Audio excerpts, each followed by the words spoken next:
ఈ అమ్మాయి కంప్లైంట్ మీద సతీష్ అనే వ్యక్తి మీద కట్టడం జరిగింది.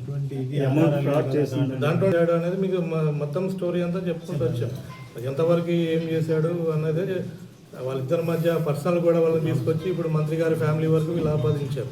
ఇది కూడా 2001 నుంచి 2023 వరకు మధ్య జరిగిన అది అప్పటి నుంచి ఉన్న రిలేషను.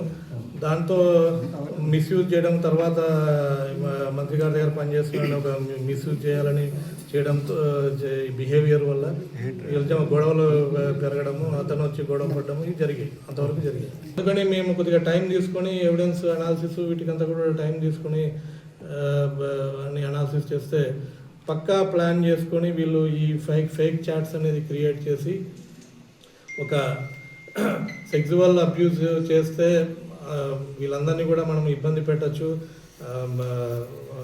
డిఫేమ్ చేయొచ్చు మంత్రి గారిని, వాళ్ళ ఫ్యామిలీని అండ్ ఈ సతీష్ని అనే ఉద్దేశంతో ఈ చాట్స్ అన్నీ కూడా మీ ముందు అంటే మీడియా ముందు రిలీజ్ చేసి వాటిని ఎవిడెన్స్గా చూపిస్తూ ఈ కంప్లైంట్ ఇవ్వడం జరిగింది.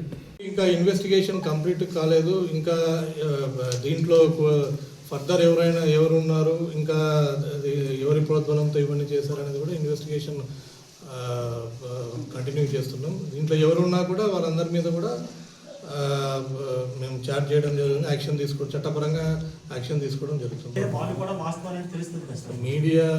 మీడియా ముందు ఎవరైనా కానీ మనకి సుప్రీంకోర్టు గైడ్లైన్స్ ఉన్నాయి, మీడియా పరేడ్ అనేది చేయకూడదు అనేసి.